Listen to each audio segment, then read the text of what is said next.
यह वीडियो उन दोस्तों के लिए है जो हाई स्कूल, इंटर या किसी भी बोर्ड परीक्षा की तैयारी कर रहे हैं। अगर आप भी बोर्ड परीक्षा की तैयारी कर रहे हो, आपको भी 2022 में बोर्ड परीक्षा देनी है और आपको टेंशन है कि यार मैं कैसे अपनी परीक्षा में पास होऊंगा, तो दोस्त इस वीडियो को बिना स्किप किए बस लास्ट तक देख लो। तुम्हारे अंदर का टेंशन, तुम्हारे अंदर की डर जो तुम सोते जागते उठते बैठते हमेशा अपने मन में ले रहे हो ना, एकदम से गायब हो जाएगा और तुम रिलैक्स फील करोगे। भाई देखो, अभी अभी बोर्ड परीक्षा शुरू हुई है और हमारे युवा दोस्तों की टेंशन भी बढ़ना शुरू हो गई है। लेकिन भाई देखो, टेंशन लेने से किसी भी समस्या का हल नहीं निकलता।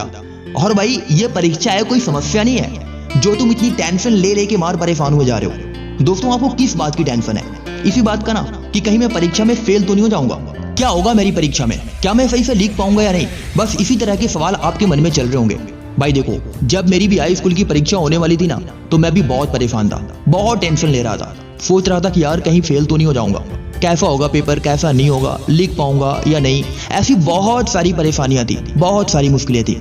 सोच सोच कर परेशान हुआ जा रहा था कि कैसा होगा पेपर, कैसे लिखूंगा, कैसे प्रश्न पूछे जाएंगे। पर सब कुछ अच्छा हो गया और सारे प्रश्नों के उत्तर मैंने बाखूबी अच्छे ढंग से लिखे।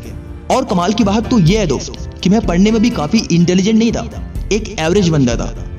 यानी कि मैं अपने हाई स्कूल के टेस्ट और एग्जाम में पास किसी तरीके से जरूर हो जाता था। पर जब मेरा हाई स्कूल का बोर्ड रिजल्ट आया ना दोस्त, तो मैं अपना रिजल्ट देखकर दंग रह गया। मैं क्लास में फर्स्ट आया था। सारे टीचर्स और सारे फ्रेंड्स मुझे अप्रिशिएट कर रहे थे, मुझे बधाई दे रहे थे कि वाह दोस्त, मुबारक हो, तूने तो कमाल कर दिया। दोस्तों, कमाल मैंने किया कैसे, वो सारे टेक्निक, सारे तरीके आज मैं आपको बताऊंगा, जिससे आप अपने पेपर की तैयारी बहुत अच्छे ढंग से कर पाओगे और अपनी परीक्षा में बैठने के बाद कॉपी को अच्छे ढंग से लिख पाओगे। भाई जब भी मैं अपनी परीक्षाओं को लेकर टेंशन लिया करता था ना, तो मेरे पिताजी बस एक बात कहा करते थे कि देखो बेटा, तुम परीक्षा इसलिए नहीं दे रहे हो कि तुम फेल हो जाओगे या पास, बल्कि तुम परीक्षा इसलिए दे रहे हो कि तुम परीक्षा देने के बाद सीख जाओगे कि आगे हम अपनी लाइफ में अपनी कंपटीशन की तैयारियों में कैसे बैठ करके अपनी परीक्षा को हल कर सकते हैं। वो मुझसे हमेशा कहा करते थे कि तुम इस बात की बिल्कुल भी टेंशन मत लो कि तुम परीक्षा में पास होगे या फेल, तुम अपना 100% देने की कोशिश करना। बस दोस्त, पापा की इस बात ने मेरा माइंडसेट पूरी तरीके से चेंज कर दिया। अब मुझे इस बात की बिल्कुल भी टेंशन नहीं थी कि मैं फेल होऊंगा या पास। मुझे सिर्फ अपनी पढ़ाई पर फोकस करना था, क्योंकि अब मेरे पास इतना समय नहीं बचा था कि मैं टेंशन ले लेके परेशान हूं और अपने दिमाग को भी चिंता में डाल दूं। और अब मेरे पास इतना भी समय नहीं बचा था कि मैं हर एक सब्जेक्ट के हर एक पन्ने को पलट पलट कर देख सकूं और पढ़ सकूं। इसलिए मैं सिर्फ उन प्रश्नों पे फोकस करता था जो मुझे बताया गया था या मुझे लगता था कि ये काफी इंपॉर्टेंट है और ये प्रश्न हमारी परीक्षा में पूछे जा सकते हैं। दोस्त, अब मैं बिल्कुल रिलैक्स था और अपने पेपर के आने का इंतजार कर रहा था। जिस दिन मेरा पहला पेपर था, उस दिन मुझे थोड़ी घबराहट, थोड़ी समस्या हुई कि मेरा पहला पेपर है, कैसा होगा। पर मेरे पापा की वह बात मुझे याद थी कि बस अपना 100% देना, परेशान बिल्कुल मत होना।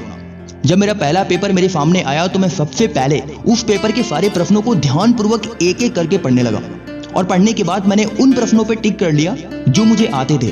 फिर क्या था, सबसे पहले मैंने उन्हीं प्रश्नों के उत्तर लिखना शुरू कर दिया। मैंने अपने दिमाग में बस एक बात बैठा रखा था कि मुझे अपना 100% देना है और एक भी प्रश्न को छोड़ना नहीं है। और फिर क्या था दोस्त, इस रूल ने तो मेरा पूरा लाइफ चेंज कर दिया। दोस्त, इस रूल को मैंने हर पेपर में फॉलो किया। अब मेरे दिमाग में फेल होने का डर बिल्कुल भी नहीं था। मैं अपना पूरा फोकस सिर्फ अपने पेपर पर रख रहा था। इस टेक्निक ने मेरी काफी हेल्प की, काफी मदद की और मैं हाई स्कूल की परीक्षा में अच्छे अंकों से पास हो गया। फिर क्या था दोस्त, मैं इन सारी टेक्निकों को अपनी अलग अलग, यानी कि हर एक परीक्षाओं में, चाहे वो इंटर का हो, ग्रेजुएशन का हो, मास्टर का हो, हर एक परीक्षाओं में मैं उसे यूज करने लगा और मैं हर जगह अच्छे नंबरों से पास होता चला गया।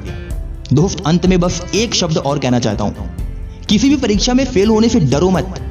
बस अपने आप से वादा करो कि अपनी लाइफ की परीक्षा में कभी फेल नहीं होना है। जय हिंद, वंदे मातरम।